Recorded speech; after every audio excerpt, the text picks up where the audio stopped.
It's time now for County-Wide, a special presentation of Yavapai Broadcasting News. Join Paul David and Brad Miller as they talk with our community's leaders, newsmakers, and people in the know. You'll hear about the hot topics that affect all our lives here in Yavapai County. And now, here's today's County-Wide. Good day and welcome to the program. Brad Miller with you. It is County-Wide, and we're happy to welcome into studio today. A couple ladies are going to talk to us about the nursing program at Yavapai College. A program is offered on both the Clarkdale and the Prescott campuses. Has been going strong pretty much since the college's inception, which I didn't know. And more recently, that's on the Prescott side. More recently, the program began being offered in the Verde Valley at the Clarkdale campus as well. The program director is Mary Brown, and hello to you. Good morning, Brad. Good to have you here. Thank you. You brought a student, well, no longer a student, a graduate now of the program. Diana Phillips Warwick is now a registered nurse and a recent graduate. I graduated in May of this year. May of this year. Yes, sir. I'd say that's pretty recent, so we say congratulations. Thank you. And we're real happy to have the two of you come and sit down with us today. Now, I want to start by asking you this question, Mary. I've heard both sides, and I've heard it from people who should, it seems to me, be in the know on this. I've heard, my gosh, we need nurses, especially in Arizona and the Southwest, but across the country, really. We need nurses and we just can't fill the demand. What are we going to do? And I've also heard there's so many nurses out there and so few jobs. Somewhere in between there's got to be reality. What's the story? Do we need nurses today? We do need nurses today. Part of the issue is that we were going into a nursing shortage.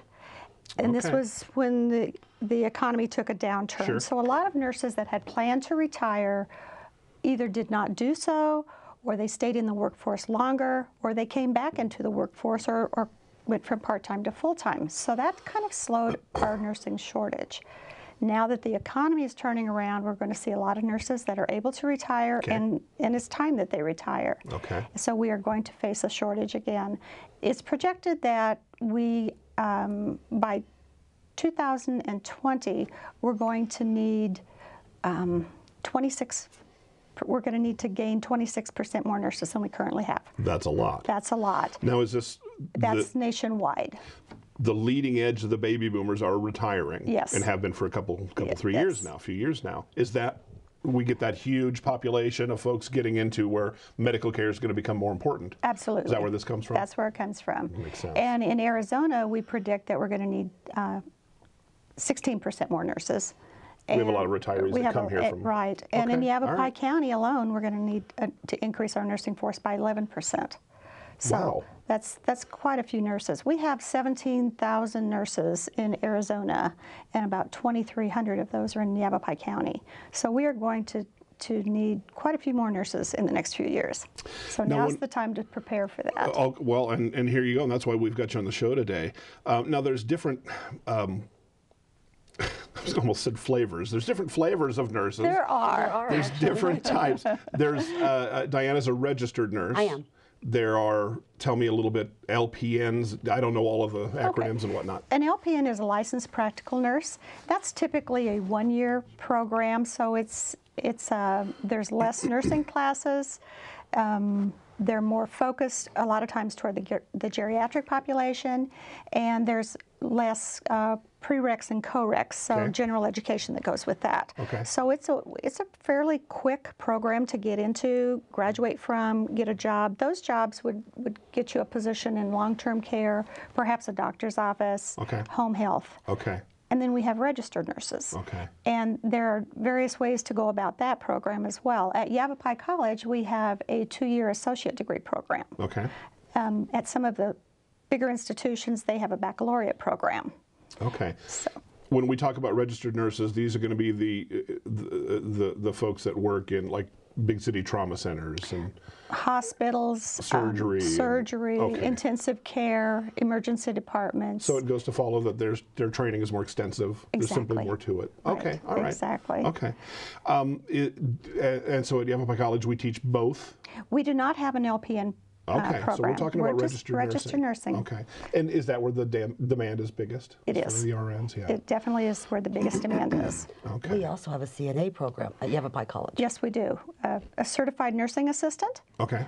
Which these are the folks that go out there and really are in the trenches. They're giving the baths, they're turning the patients, they're walking the patients, just doing the hands-on care. Okay. The registered nurse is going to deal more with doctor's orders, Gotcha. giving medications, more technical skills. Okay.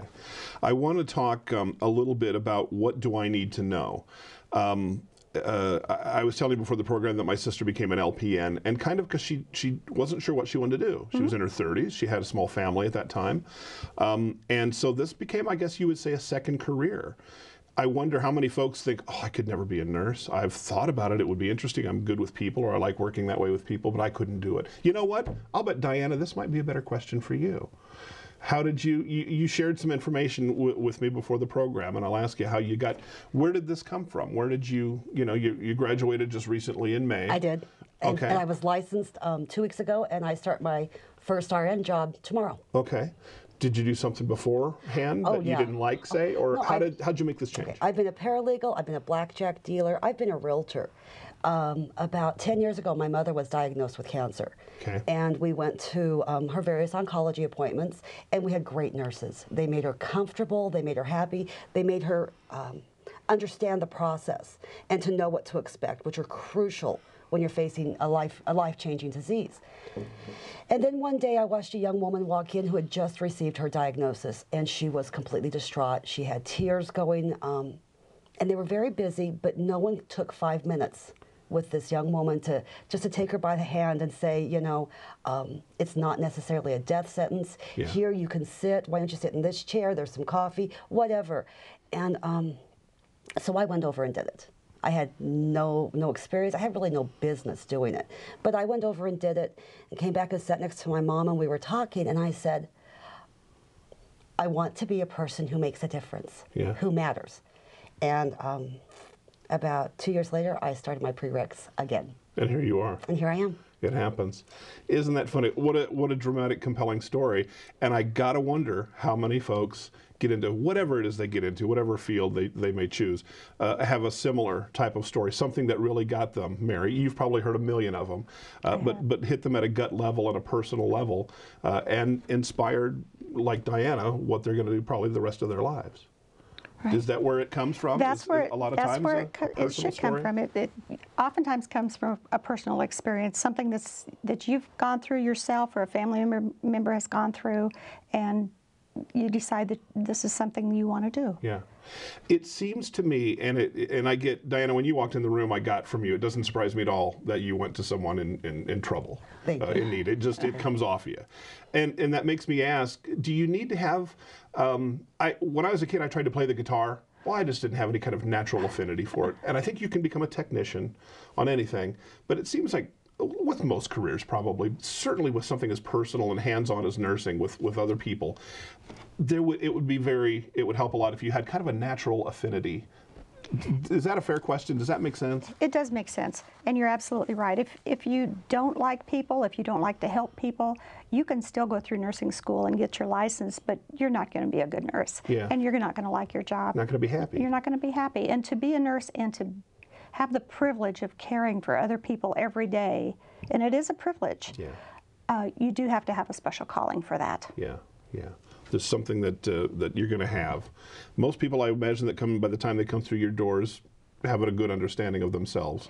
As to where they're going to be. They do. One of our program requirements is that they go through the CNA class, or the Certified Nursing Assistant class. So they have already spent a few weeks doing patient care, just basic patient care. So they should know at that point if they want to do this for the rest of their life on a more intense basis or not. When you got to that process, that part of the process where it was very hands-on, and because, I mean, you're going to be, you know, we all have our personal space, but you're going to have to lift patients, you're going to have to physically help patients, all kinds of things.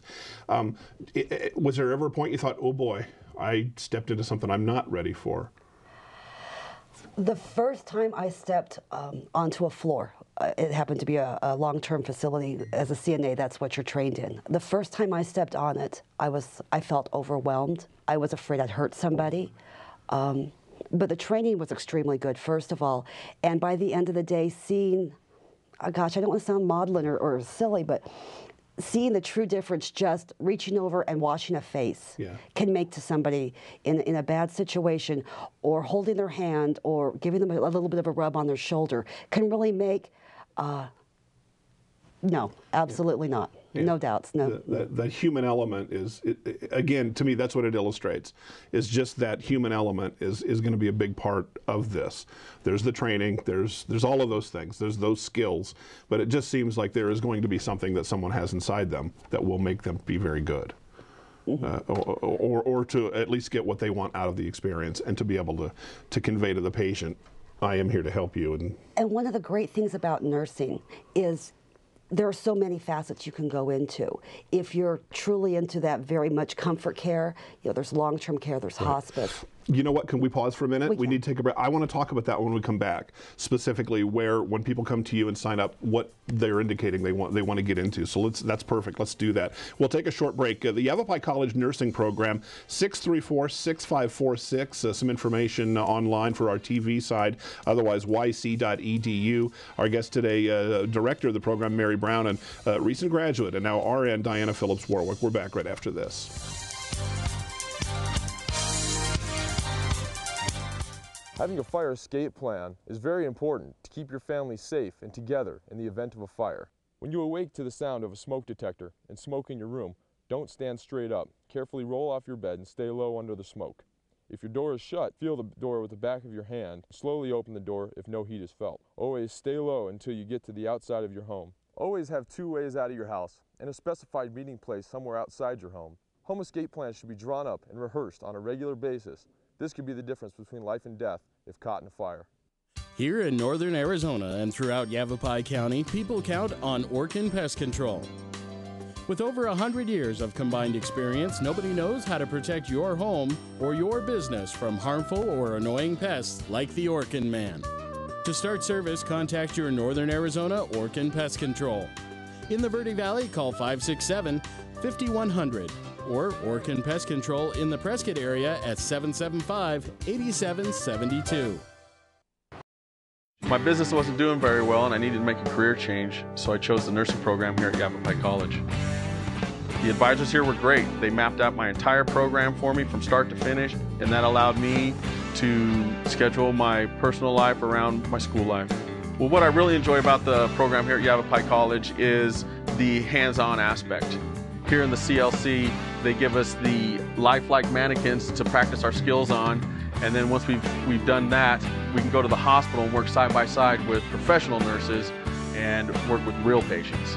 Once I finish this program here at Yavapai College, it's going to open up a whole new world for me. I can work as an ER nurse, an OR nurse, work in an ICU. Being a male in a field dominated by women can be challenging, but to me it's not about that. It's about getting the job done. It's about helping people. If you want a rewarding career and have a passion for helping people, the nursing program at Yavapai College can get you there.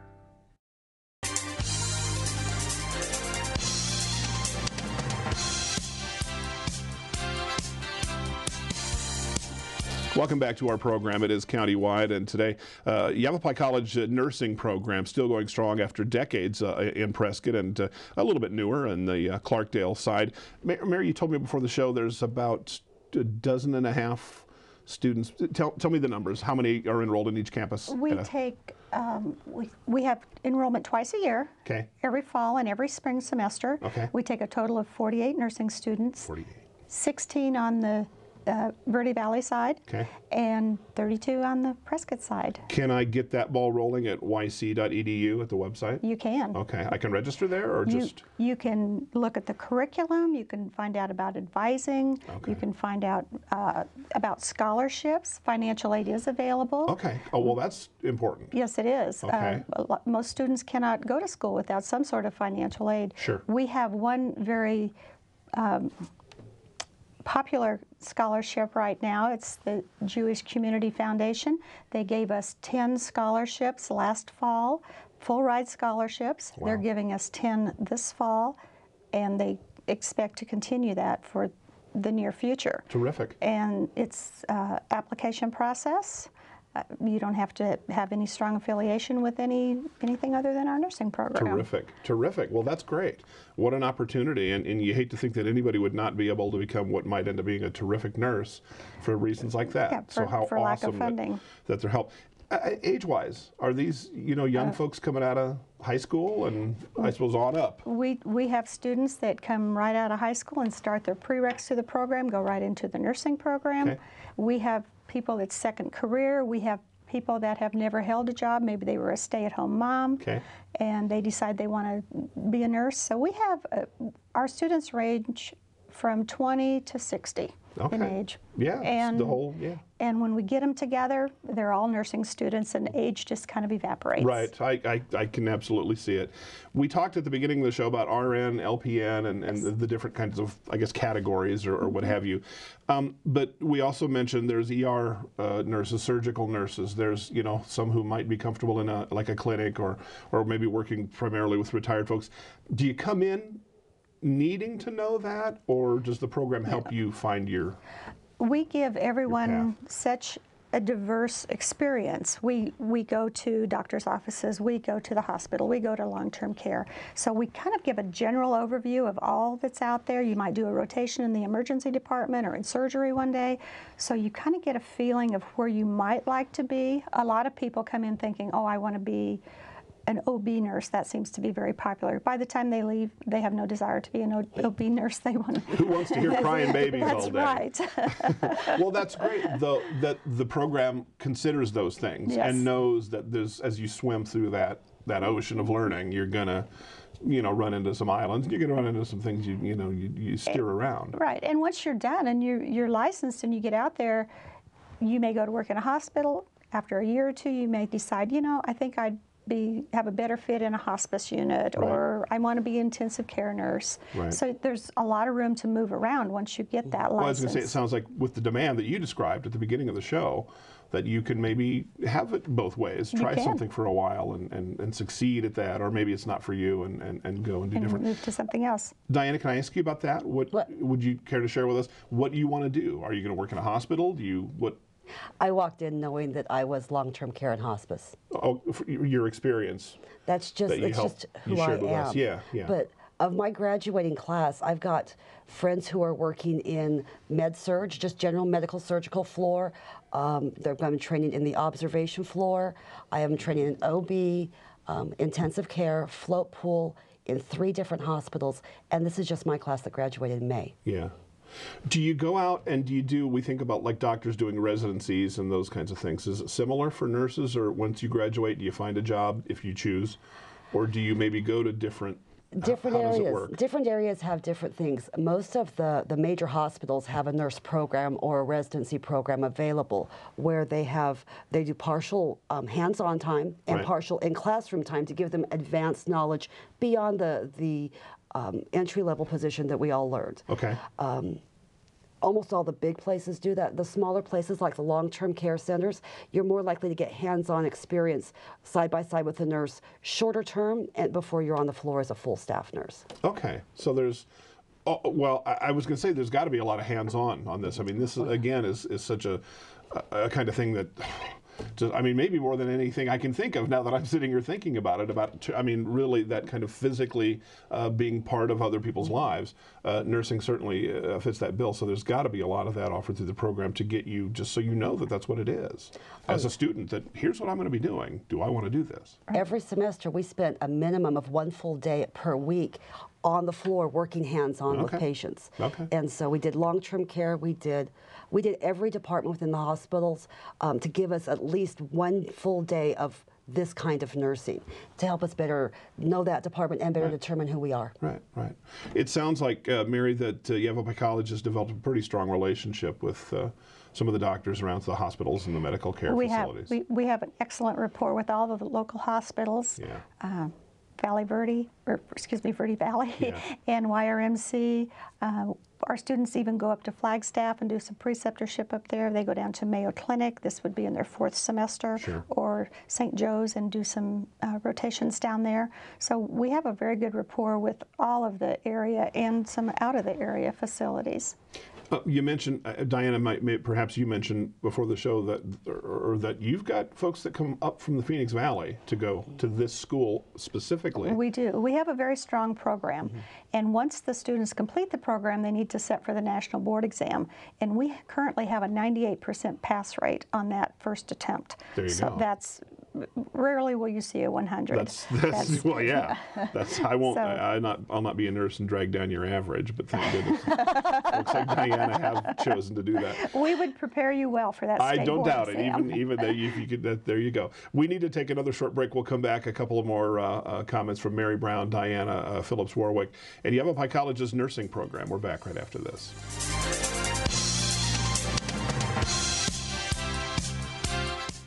Having a fire escape plan is very important to keep your family safe and together in the event of a fire. When you awake to the sound of a smoke detector and smoke in your room, don't stand straight up. Carefully roll off your bed and stay low under the smoke. If your door is shut, feel the door with the back of your hand. Slowly open the door if no heat is felt. Always stay low until you get to the outside of your home. Always have 2 ways out of your house and a specified meeting place somewhere outside your home. Home escape plans should be drawn up and rehearsed on a regular basis. This could be the difference between life and death if caught in a fire. Here in northern Arizona and throughout Yavapai County, people count on Orkin Pest Control. With over 100 years of combined experience, nobody knows how to protect your home or your business from harmful or annoying pests like the Orkin Man. To start service, contact your Northern Arizona Orkin Pest Control. In the Verde Valley, call 567-5100 or Orkin Pest Control in the Prescott area at 775-8772. Move over, AZ. Arizona's move over law requires you to move over or slow down when you drive past any vehicle pulled over with flashing lights. Any vehicle means emergency responders, roadside assistance, law enforcement, highway crews, even stranded motorists. Ignore the law and you could pay a fine. Remember, every vehicle, every time. Move over, AZ. Sponsored by ADOT in partnership with the Arizona Broadcasters Association and this station.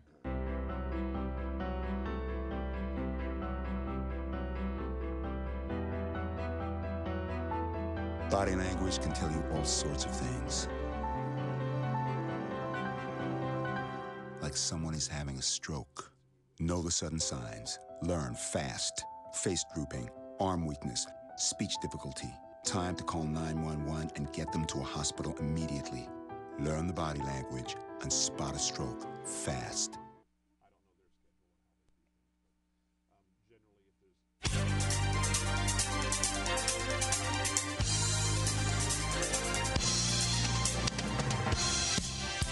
Welcome back to the program, kind of wrapping things up today, talking about the Yavapai College nursing program. Online at yc.edu, you can find a wealth of information about Yavapai College in general, but the nursing program itself, and then 634-6546 is the number. Mary Brown is the nursing program director. You were kind of, both ladies were sharing with me during the break about this is a merit-based program, and that's different than some of the programs, or it sounds like even many of the programs you would find in Phoenix, say, or bigger cities. Tell me what that means. We have an objective admission process where we look at each applicant pool separately. We don't keep a waiting list. We take applications twice a year, and this year for January we're taking applications September 9th through the 20th, and you can learn more about that process at our website. Okay. But folks that are ready to apply to the program need to be a certified nursing assistant. They take an entrance exam. They write a short essay. We give points if they're a resident of Yavapai County. Okay. So that person might have an advantage over someone from out of county. Okay. And we look at their GPA, and we rank order our applicants, and we take the highest ranking folks. So we're not looking at male or female, young or old, blonde or brunette. We're not looking at any of those things. We're looking at just objective data. We take the highest ranking. The way it ought to be. Yeah. The way it ought to be. And then if you're not successful, you can apply again for the next semester. That's terrific. Ladies, I so appreciate you coming in. There's more we could talk about, but we're out of time for today. Find out more. There could be an entire career waiting for you, almost regardless of age, regardless of any of the restrictions you think you might have on you, the scholarship programs, and so many different kinds of ways to find a path. YC.edu, our guest today, Director of the Nursing Program, Mary Brown, and recent graduate and registered nurse, Diana Phillips Warwick. Ladies, thank you so much. Thank you. Thank you, Brad. Good talking to you. It's Countywide. We'll see you next time.